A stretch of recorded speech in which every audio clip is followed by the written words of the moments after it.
I'm Dave Dinkel. This is seminar number 4, How to Find All the Motivated Sellers You'll Ever Need, part of Dave Dinkel's Rescue Series. As a recap, Calculation ARV was the intro, Overcoming Fear seminar number 1, Contracting seminar number 2, seminar number 3, Building a Massive Buyers List. Upcoming seminar 5 will cover the 8 steps in any real estate transaction.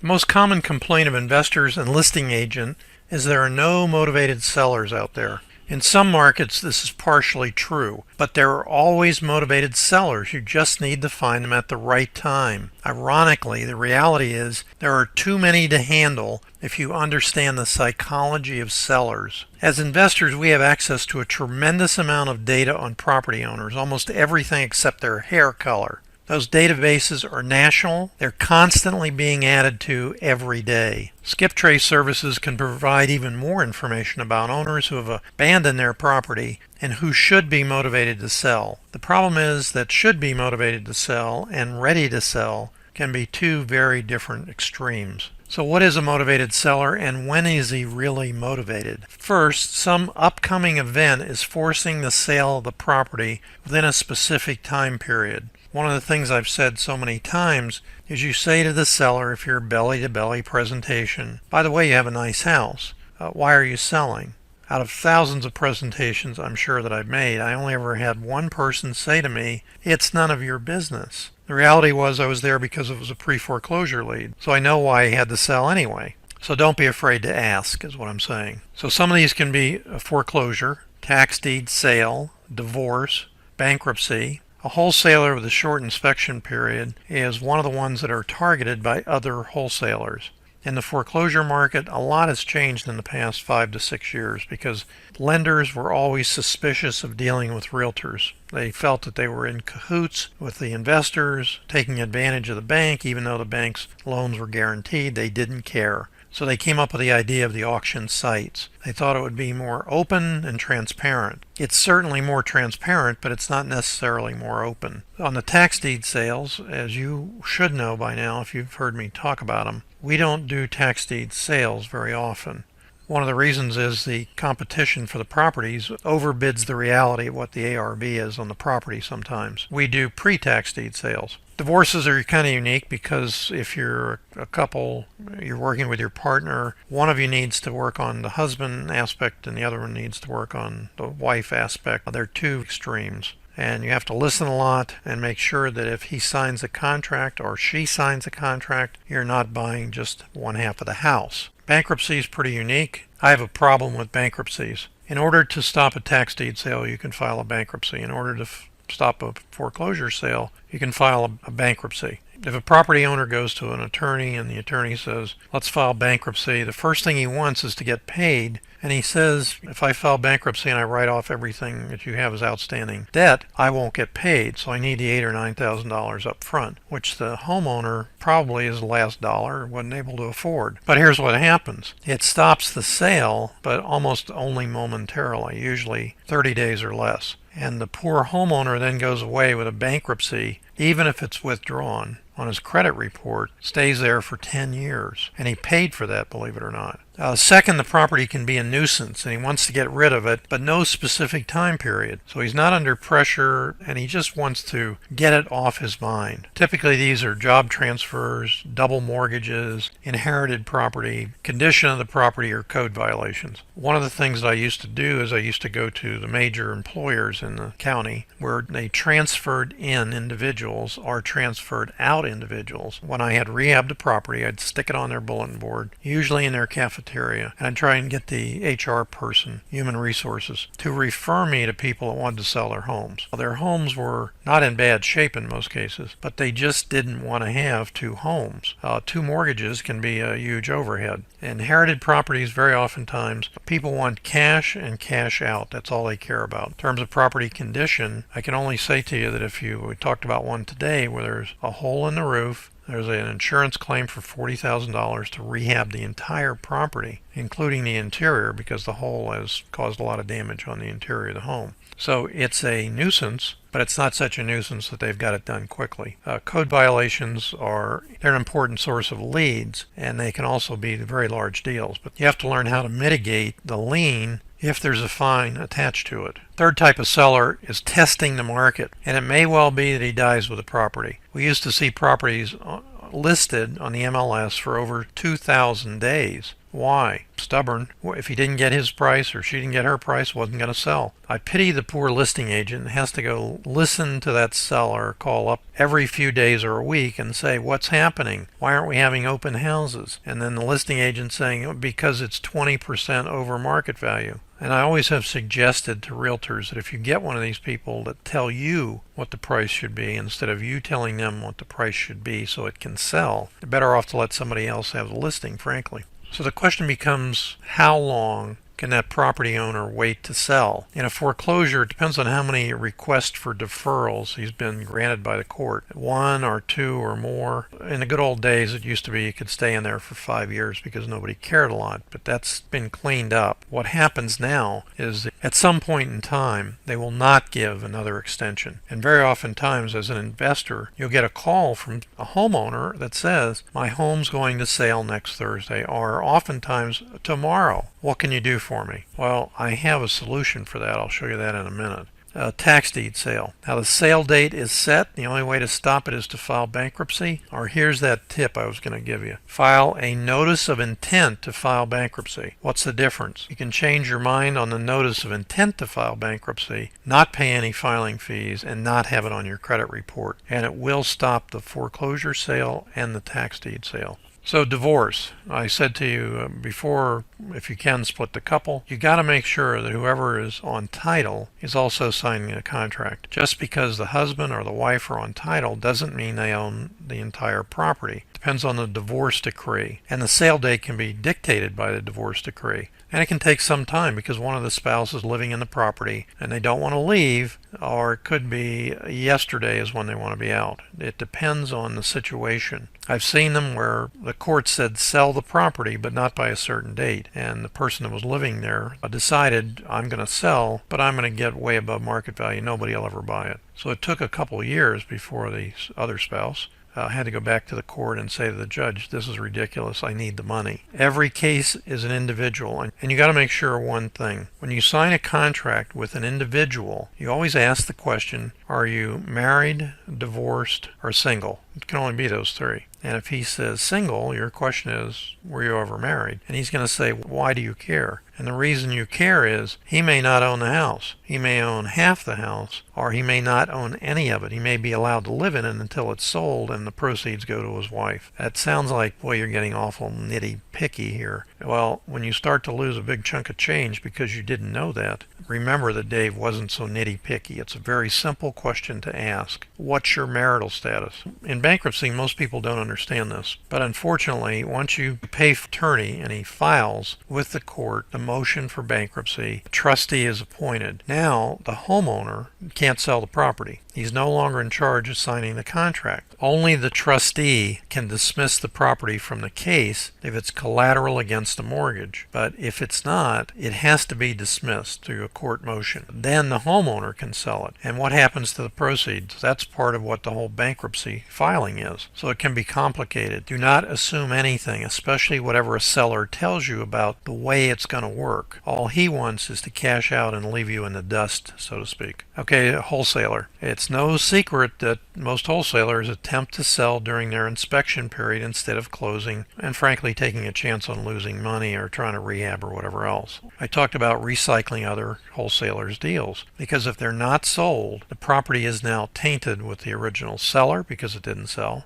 Listing agent, if it's listed, is now under the gun to why didn't you sell it? Of course, when it goes back on the market again, everybody's a little more willing to negotiate. When you do those recycles, if you're going to start doing them of other wholesalers' deals, start tracking what price they're asking and you can re-engineer downward what price you think they had it under contract for. Now remember, if they couldn't sell it, you better make sure you can, so you better have a better price than they had. Nuisance properties. They can be sold any time before the demolition of the property. There's what's called a demo lien and a demo order. In a demo lien, it says, if you don't get this stuff straightened out, we're going to demo the house. Demo order means there's a date, and if you don't have it done by that date, it doesn't matter. They can be stopped, but you have to go to the city, throw yourself on a sword and say, what do I have to do and how soon?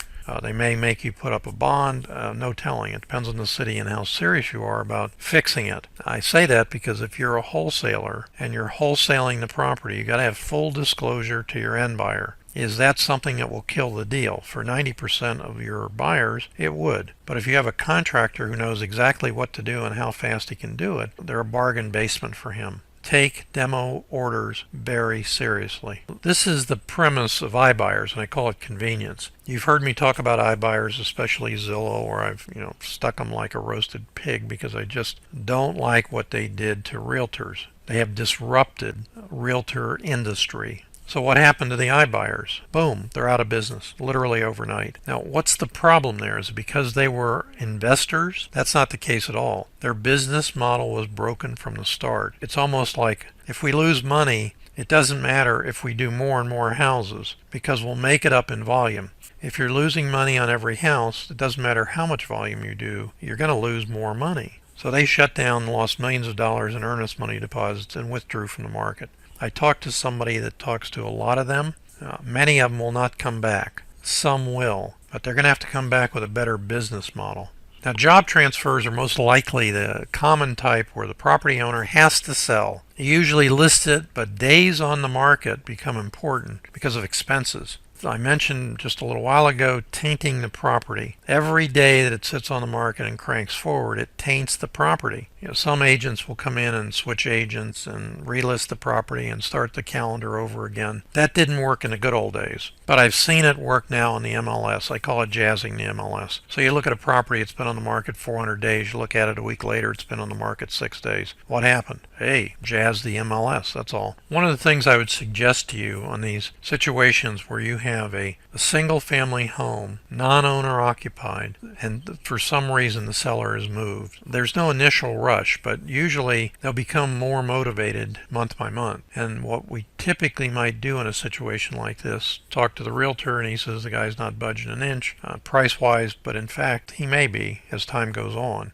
I mentioned double mortgages and all that sort of thing. But it's good to contact the homeowner directly, especially if he's out of state. How do you do that? Mail. What happens is you'll get a call typically from the homeowner, and he may say to you, call me back August 1st. That's when my listing agreement expires. What you do is call him back on August 2nd. In the real world, you're covered by that listing agreement because you called him, not the agent, but you contacted the homeowner during that open period on the listing agreement. I have seen agents go into a closing because they found out that one of the people they showed the home to waited until the listing expired, and they checked and found out. They went into the closing and halted the closing by filing a lawsuit. What I want you to do is be careful. If you're going to go around the agent, remember you could have liability if you've spoken to the agent beforehand or been taken and shown through the property by the agent. 2 mortgages. They're usually associated with a job transfer, as I mentioned just before this, or a remarriage, where you have 2 separate people having 2 separate properties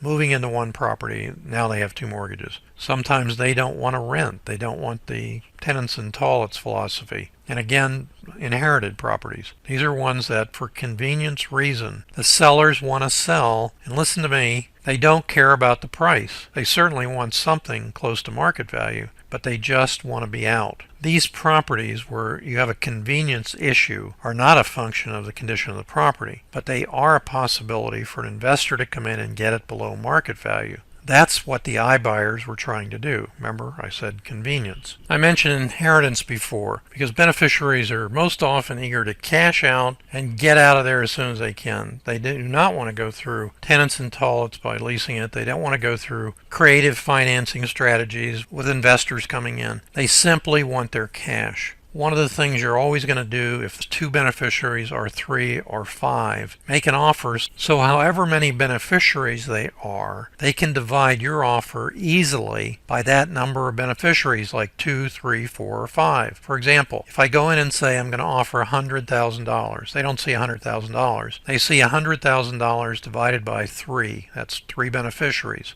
33,300, so on and so forth. And they say, no, we want more money. Well, what you have to do is not think 110,000. You need to say, all right, how about 35,000 apiece or 40,000 apiece? They'll figure out what the total is. They don't care about that. They only care about what am I going to get. Probates are a very, very important source of large profits. I'm going to go over those somewhat in detail coming up shortly because some people have a very indistinct view of what the real situation is in probates. Property condition. Property condition is whether somebody's living in the property or not, if it has roof leaks, sewer or septic issue, animal infestations. These are reasons to sell it rather than rehab it. They just want out. They are potential prospects for getting an excellent price. Remember, if you're going to do this, you get it under contract. Make sure you just get it under contract before you start any kind of evaluation and modeling and ARVs and contract construction costs and so on. Get it under contract, then you can do all that stuff, but have somebody go in and look at the property. That's a professional, preferably a contractor, do an estimate of repairs and work the seller right through the closing to get a further discount. Code violations will lead to code liens, and if you don't do anything with them, the city or county will demolish the property, whether it warrants it or not. And I say that because you can go and look at a property that has a demolition lien on it, big orange paper, and find out that, man, you could walk in there and live in there. What happened? Well, first of all, it became vacant. They didn't shutter it according to code. City or county came out, put plywood over the doors and windows, and then they didn't answer the liens. I had an example in Hollywood that was really the epitome of stupidity on the part of the city. I hope they're not listening to this. Went out to look at the house, and the house was in pretty bad shape. And what had happened is the husband and wife both died at virtually the same time in the house, or at least they ultimately found both of them dead a year later. But what had happened in that year is the grass grew up, the fence fell down, and the city, of course, is coming by and notifying them and delivering them all kinds of certified letters. And obviously nobody answered the door. And what did they do? They moved to put a demolition lien on the property. Turns out that I came along as an investor and got involved in it and found out the ugly truth about the people died in the house. Was the city upset about it? Not at all. They didn't care much. All they cared about is bring the property up to standard. And of course, in the interim, there was a tree on the side of the house that actually cracked and fell on the roof. And I mean, it was just a mess. But the people that lived there no longer were alive. They couldn't do anything about it. Those are opportunities. You're not taking advantage of those property owners. What you're doing is the bank's going to take it back, or the county's going to take it back through tax deed sale, or somebody else is going to take it that's an institution. It should go to an investor who can rehab it and turn it back into a valuable asset in the community. Despite all these previous things I mentioned, a seller may not care if the property is taken from him. He just doesn't care. You can say to me, gee, Dave, that's silly. There's a guy that has an asset that could be worth a lot of money. Why doesn't he care? I don't know. I don't know if he's mentally all there. He doesn't have to care. He's living there. He has a roof over his head. And I'm sure that a lot of the homeless people walked away from their homes and never came back. Logic doesn't always dictate whether or not you can get a deal and whether or not it will be a deal. So it's not your fault if you don't get it. Don't beat yourself up because you didn't put a contract on the property. It's life, and some things you can't change. Now, later down the road, if this guy or gal comes to his or her senses because of a time element, tax deed sale, foreclosure, whatever, they're being moved, follow-up is where the money is. They say to you, I'm never going to sell. Never's a long time. But the big money is made in following up. I don't know if you've heard me talk about this, but I have a student that's had 3 deals come to her. She does a lot of deals, but these 3, I can say, the shortest one took her 2 years, and the longest one took her 3.5 years. Now, what happened in those? On the 3 of them combined, I think she probably made over $250,000 net. Oh, gee, that's a lot of money, but it took so long. Well, there's a lot of people that work for 2 or 3 years, and they don't make $250,000. And it didn't take her like thousands of hours. It just took her one phone call on a regular basis to check in and see what was happening. One of those was a probate. The other ones were not. What we have to do as investors is take a shotgun approach. Fire as many offers out instead of spending forever waiting on 1 or 2 prospects to decide that they're ready. in the case of these 2 years to 3.5 years, follow-up, it's the most important thing you do as a real estate investor except build your buyer's list. In the follow-up process, you're going to have some that are followed up weekly, some every 3 weeks, and some every quarter. As long as you follow up, only one of two things can happen. Somebody else pays too much for it, or you're the last man or woman standing and you get terrific deals. So I mentioned testing the market. 99% or more of the time, these people are very unmotivated sellers. I mentioned DOMs, days on the market, over 2,000. Typically when you see those, a lot of investors get really hot for, man, I'm going to look for only DOMs over 300 days. Why do you think it's been on there that long? Mostly because the seller is not ready to sell. It doesn't mean the property's in bad shape. No one's willing to buy it. It could be in very bad shape. It could be a burned property where there's nothing left. But it simply means the seller is not willing to sell. I just mentioned 300 days, but it's not uncommon to see them on 200 days. And the assumption is they're motivated. No, not necessarily so. But again, it doesn't mean they won't be sometime in the future. I say this to agents all the time. Try them at your own risk of being a waste of time. When you talk to an agent, he's so critically concerned about you wasting his time. Unfortunately, the average agent makes around $44,000 to $48,000 a year. That includes the agents that are on pensions, Social Security. But wasting his time is not the problem that he has. But again, follow-up is where the money is, and the follow-up doesn't take long, and the rewards can be gigantic. Price drops. Now, this is something that's pretty interesting. Over the course of many years, I used to like to watch REO properties and the price drops. And I can tell you that in the northeastern United States, every 7 to 10 days, the REO asset manager would drop the price of an REO, typically somewhere between 3 and 7%, depending on the price of the property. And you could tell ahead of time what the price was going to be a week later. Is that smart? Well, it says that they're motivated. And you can see this especially if you start looking, for example, at Zillow. If you don't have access to the MLS, Zillow will show you the price information. I mentioned earlier jazzing the MLS. One of the ways to jazz the MLS is you start the property off extraordinarily high. It's not going to sell. So what do? On a consistent basis, you drop the price a certain amount, $5,000, $5,000. You keep dropping it every week until somebody comes in, or you get to a point where we start over again. You then take the price to the same price you started at and start dropping the price again. What are you doing? Well, on the autoresponders, one of the autoresponders that agents use are price drops. So every time you drop the price, it flashes up onto every listing agent that watches the MLS, and he takes his buyer out there, or he shows it to his investor buyers or whatever else, because it's a price drop. When you have a wholesale list and you put it out, the price drops on that list, usually they're the first properties on the list, are the ones that the active buyers go in to look at. Concept is pretty straightforward and simple. If it didn't sell before, now it may be a good deal. At least it's a better deal than it was before when I didn't look at it. So that's one of the things that is called, what I call, jazzing the MLS. So let's look at the automated method, so to speak, of how to find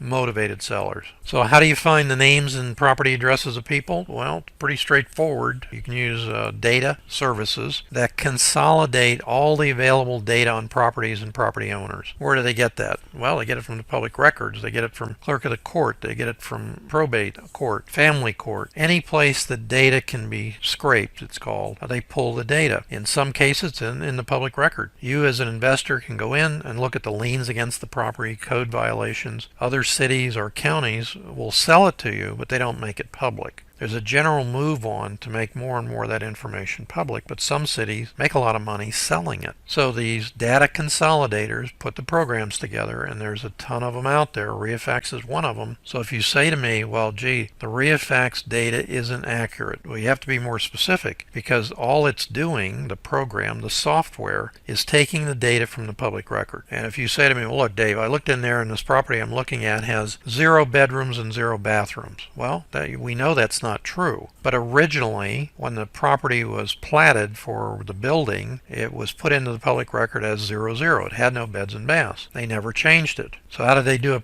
tax assessment? It doesn't matter. Don't get into what ifs. What you want to do is focus on getting properties under contract, not trying to figure out a bizarre stream of what's in the public record and why, unless it matters to who you have to put it under contract with. Remember, what is your marital status? That's a big issue. May not sound like it, but it will be if you buy half the house and don't realize it. Now, isn't that what the closing agents are for? Don't they look in the chain of title and see what happens? They're supposed to, and they should ask for the divorce decree. And that divorce decree may say that that property owner that you have on the contract isn't the owner. He only owns half of it. So don't rely on them. Try and figure it out beforehand. So how do you find phone numbers and emails on the same property owner? So we can find their name, we can find the property they own. How do you go one step further and skip trace them? That's what it is, skip tracing services. I've actually seen an attorney skip trace on an individual. I'm going to say it was at least 40 pages. You look at a credit report and it's kind of convoluted and it may be 6 or 7 pages, but the skip tracing services that some attorneys use literally tell every movement in that person's life that was ever recorded anywhere, including such things as every car you've ever owned, any late water or utility bills. I mean, anything you can think of, you're in there. Why would it matter? Well, for us as investors, we're only trying to find the guy. Why is it called skip tracing? Because the people that put it together originally were trying to find people that skipped out on paying their bills. And I suggest strongly that if you're going to get serious about looking at properties, the ones with the biggest profits are the ones with the most problems. Starting with who's the owner or where is the owner? And that's what skip tracing services come in. So the consolidators also have the advantage of being able to add filters on top of one another. It's called stacking. And I'm going to show you an exact example of a stacking, or the kind of stacking you can do of filters depending on what your consolidator has available. So we're going to look at an example, Broward Probates. Happened to pick Broward Probates simply because I got a call from a student. I'm sure he's listening to this call. I'm not going to use his name. But he said to me, I didn't tell you this, but I bought a probate lead source. And I didn't realize after the training in the probate how complicated they were and how much there was to them. And I said, well, that's true, but it doesn't matter because you're not an attorney doing the probate. That's what you hire an attorney for. He said, yeah, I know, but what happened here is not very expensive, and the guy sells leads, and I made 30 phone calls with my 8-page script. I cut that down to 4 pages pretty quickly, but I never got more than 1 or 2 sentences out, and the beneficiary, personal representative or the trustee, would say, talk to my attorney, blow me off. And I said to him, why did you expect any different? You have to remember that the attorney is an island unto himself. He does the closing if he can, meaning if he wants to, he can do closings. He's doing the probate, and oh, by the way, he's either licensed as an agent or his wife or girlfriend, or he has an agent in the office. So if he's just going to list the property, he's going to get 2.5 or 3% on a bad day because somebody else will bring the buyer in. If he was really clever, he'd build a buyer's list by talking to investors like you and saying, I have some deals that come up. But there is a fiduciary responsibility there where if the court comes in and says, how did you get the highest possible price? He says, I listed it on the MLS. I have no responsibility and I still get 3%. That 3% may be more than what he was legally allowed to charge for the probate. So if you're going to go out there and you're going to solicit for attorneys that do probates, God bless America, because you're going to have a real swim upstream to be able to overcome all of the other people that are trying to do the same thing and the attorney who already has that under control. What you want is the pre-probates. So I said that to the student. He said, well, how do I find them? I said, in REIFax. That's what REIFax does very well, very efficiently. When Francisco came to me 5 years ago, he said, I want to add some other filters to the program. What can I look at? I said, look at probates. And he said, well, how do I find them? And I said, they have the word EST in their title. Estate of John Johnson, or John Johnson, estate. Why does it have estate in there? Because if that person dies where a coroner is involved or a mortuary or whatever else, they immediately report it to the state and to Social Security, so his homestead exemption is stopped. His Social Security checks technically are stopped, although oftentimes they're not. His property goes into limbo. So they're easy to find. But how do you know if in fact they have an attorney attached to them? I'm going to show you, because it's very important that you understand the difference between ones that are already in the probate system and ones that haven't started there. So let's look at the types of filters. First one and predominant one is it's either listed, it's unlisted, or it's a FSBO. And if you say to me, what is the short sale? It's listed or unlisted. That's it. Oh, what if it's an REO? It's listed or it's unlisted. Eventually they're going to be listed. So you can filter by those specific types. I'm going to show you the filters and show you exactly how that looks. Single family home, kryptonite condos, or townhouse. Easy sorts. So I can look for listed condos. I don't know, I'd rather shoot myself, but let's add another filter. Oh, great, we have an HOA. In REIFax, I don't know if you can ask for HOA, but you can sort for that in the MLS, probably on Zillow. And if you look at the subdivision and the property itself, you can probably tell pretty quickly that you have a property that's an HOA or a condo association. And what happens if you do? Social distancing, because it's sometimes extraordinarily difficult to deal with the old guys that head the board of the HOA. Now, does it have equity or not? This is where you cannot find these properties on the MLS. You can find them on REIFax, for example, and equity looks like, does it have a mortgage? Yes. What's the market value? So based on the market value generated by REIFax, which is reasonably accurate unless it crosses neighborhood lines and stuff like that, which you can fix, you'll know whether the property has equity. You can actually stack the filter to look for properties that have 20% equity or more. Well, what if it doesn't have equity? Then it has to be a short sale. That's all there is to it. So up till now, I can do unlisted single-family homes with 20% equity, for example. What about location? Certainly. I can go by county or zip code or even a subdivision. Frame or CBS. There's a big, always a debate going on about if it's frame, it's not worth as much money. Well, that depends on where the frame house is. If you go to Miami Beach and you look at those homes, anything built in the teens, 20s, especially the 30s, they're all frame. There's no concrete block structures. But what happened in a hurricane? They're still there. They didn't blow away, and we had some very bad hurricanes. But a rule of thumb is around the 40s, they started building CBS structures. The reason being hurricanes. And actually, at the time, it cost them less to build them than it did a frame house. So you can pretty much tell as a guideline. Can't sort for that except by the date the property was built. Code liens. Now, code liens are a real source of income for investors if you understand them. It's a filter, but it is not readily available in most of the consolidators. Some of them have it, some of them don't. But you can get those directly from the city or the county, and they'll tell you you can't have them. And I've told you before, there's something called the Freedom of Information Act. You go online, it'll give you the letter, you can fill out the letter, and under federal law, they have to give you the information. So I talked about code liens.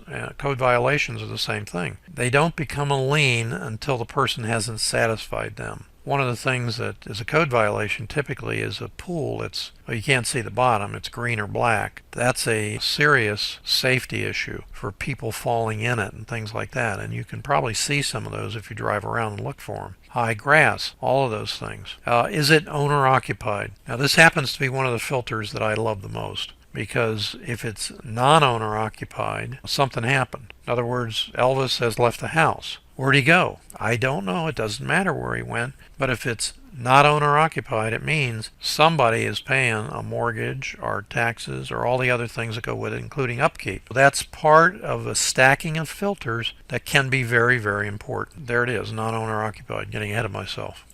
Probate in the court system. In 1 or 2 minutes here, hopefully sooner, I'm going to show you exactly how to find these probates that are in the court system and the pre-probates that are not in the court system yet. Very, very important differentiation. They're called pre-probates. Tax deed pre-sales. In REIFax, for example, you can look at what are unpaid taxes. If you're going to sort for these, make sure you sort for past ones, because the current ones depends on where you are in time, but no one's had time to pay them in some cases. Now with what we're under with the COVID-19, these payments have been postponed. I happen to have a property in foreclosure in the St. Pete area. I just checked to see, I'm not paying the taxes on it. I know the guy that's fighting me in the foreclosure proceeding isn't paying taxes, and lo and behold, when I checked it, there's 3 years of taxes due. Now, this happens to be a very expensive commercial property. If it had gone to the tax deed sale, somebody bought this last tax certificate that was due, and it went to tax deed sale, my mortgage that I have on it that I'm foreclosing on it would have been knocked off. So what did I do? I went in and paid 1 year. Don't have to pay them all. I just paid 1 year. Next year I'm going to have to pay another year. But once 3 certificates are issued, you can then petition the court to have a tax deed sale. These are some of the ones that, are pretty tricky. 55 plus community. Those can be condos, villas, single family homes, any number of things. You can get some exceptionally good buys in there, but you're going to deal with a homeowners association, and you have to find out whether homeowners association's restriction of 55 plus is for the people that own it, the ones on title, and the ones who live there, or just the ones who live there. And some of them will not allow you to own it in an LLC or a corporation. So before you get excited about, man, this thing's worth 150, I'm getting it for 60, better find out what the restrictions are. You have to have your grandmother buy it. And you can look for beds, baths, garages, square footage, and a ton of other things as filters if that's what you're looking for. What I want to do now is look at probates. I'm going to go in there and figure out how many probates there are. I ran this. I want to show you what it looks like. This is on REIFax. You can see where the arrows are. Probate, yes. Where the search parameters are on REIFax, it comes up and shows you what they're searching for. So you don't have to go back and look at your filters. These white boxes you see are the filters. So we're looking for Broward County. Property is sold, meaning it's in the public record. If you notice over on the left where it says data coming from the public record. Probate tab, single family home. Please use the single family homes, because if you slip into the condo mode, I don't know, this probate thing is going to double at least. So once again, a total of 4,560 pre-probates and probates, both listed and unlisted. So now what we're going to do is look at FSBOs. REIFax shows FSBOs. You can see the tab at the bottom. It says for sale by owner. There, it's a probate. It's a single family home. There's 92 of them. Here's the number I want to get into for you, though. This is for sale on the MLS. I want to make a comment here. If you're a licensed agent, you have incredible power to be able to go in and say, I'll list it on the MLS, so on and so forth, and I'm not going to give you what to say and how to say it. But in addition, you could also buy it if you understand how you can be a hybrid, both an investor as well as licensed at the same time. So 130 out of 4,500 are listed. How many is that? I think it's about 2.5%, I'm guessing. Maybe 2.25%, which is a standard number. Why is it so low? Why isn't it 50%? Aren't those people that are probates wanting to get the most money they can? The biggest reason is they don't want to pay you a commission. They want their cash and they want to cash out. And if you say to them it could take 60 or 90 days, the average time on the market now is, who knows, whatever, ain't going to happen. We as investors go in there and say, you may want to list it on the MLS, but we're the buyers. Those agents are going to have to come to us to be buyers. Why don't you just bypass the middleman and let us make you an offer on it? We can close within 3 days after the probate is completed by the court. You can put it under contract immediately. Don't have to wait until court approval. I don't want to get into how to do contracting, but it's very important that you do it properly on probates, or you may be buying 2/3 of the house instead of the full property. So there it says probate, single family homes. You see the for sale tab. 130 of them listed. So what I want to look at here is the ones that are already in the probate system, meaning an attorney has put it into the court and it's moving forward, meaning I'm not going to say it's untouchable, but boy, it's going to be 10 times or 100 times harder than pre-probates. Now, what about if it's not an attorney to put it into the probate system? Can a person walk on down there and say, hi, my name's Dave Dinkel. I want to enter this probate into the court. That's called pro se. And yes, an individual can do it. I was told forever that an attorney had to do it, but it's not true. Gee whiz, how these urban legends start. The reality is, as the judge looks at the motion to the court, there's a will, and he looks at the will and he makes a determination if it's valid and if in fact there's more than one beneficiary. He doesn't take your word for it. He will with an attorney who's done the work, but he will not with you. Because what if you had 8 siblings? You go down and file the probate papers. I've seen this happen. They get on title. Somehow it's slipped through the system. What happens? You now have a lot of angry family members coming after you. Try and do this with an attorney, because all sorts of things can come out of the woodwork. If you're going in there and the seller says to you, you got to do a quitclaim deed. I'm the only child. It's going to be mine. All that stuff. What you want to do is just kiss your money goodbye and give them the money. Don't even bother to go any further. You've lost your money. I'm telling you that ahead of time because I see it too many times. Sometimes what you have is a child that just before the passing of the parent or parents has them sign a quitclaim deed. They run down and they file it. who's on title. You go to them and, the son or daughter or whomever is on title. It could be a nurse's aide. It doesn't matter. They're on title legally. Well, they legally filed the papers, so they're on title. But they're not entitled to be on title because there has to be a probate to determine was there a will and is it valid. What if there wasn't a will? It's called intestate. That complicates the picture because now the court appoints a retired attorney usually to become the trustee of it. And he goes through and makes a decision about who's entitled to what. So probates can be complicated, but they're very simple if you let an attorney handle them. But wait a minute, Dave, you just told me that if an attorney handles it, it's kryptonite for investors. Not if you pick the attorney. It's kryptonite if the other attorney has it. What does he need you for? Refer them to attorneys. And the bigger part of it is some of these pre-probates have been pre-probates, never filed for many years. Why? They went to a probate attorney and the attorney says, I need $3,000 up front. They're living in the house, la vida loco, no mortgage, no rent, and this guy wants me to give him $3,000 so I can find out my brother owns half that. No, I'm just going to stay living here. Go to an attorney who will do the probate on contingency and help him by putting your money into his hard costs, the filing fees. And the filing fees vary from county to county. Don't worry about it. It's usually less than $500, so you have an idea. So in the probate system, by sorting on REInvesting, for sale, probate.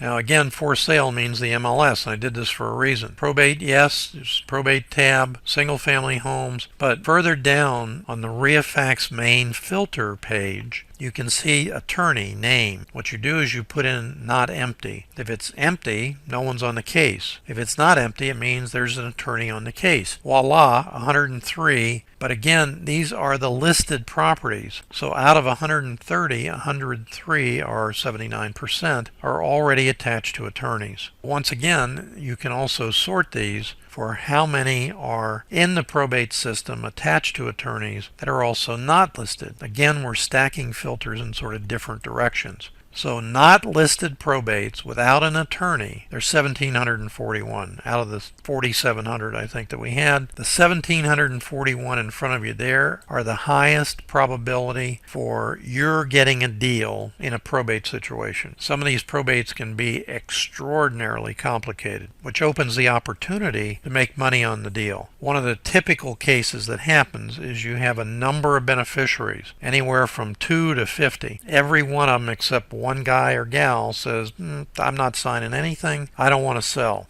Well, what you can do is you can force that lone wolf person to sell the property through the court. It goes on the MLS. If you purchase the other parts from the other beneficiaries carefully, where you get a super discount, you can make a lot of money on it. And the other guy that's probably living in the property, and that's the reason he doesn't want to sell, gets forced out. But he gets his proportionate share of whatever the sale is. All right, so let's talk about how do you contact them. Well, this is pretty darn straightforward. Cold call them, mail them, email them. If you're skip tracing and you get phone numbers, in many cases you should be able to get an email address also. You can text them, and I say this very humbly, be careful if you text them and you get a complaint, that's a $10,000 fine. So use it sparingly at best. You can door knock. I don't like to door knock. Well, I know you don't like to door knock, but on some things, the only way you're going to get the deal is to door knock. I'm not going to get into those specific ones, but that's a very strong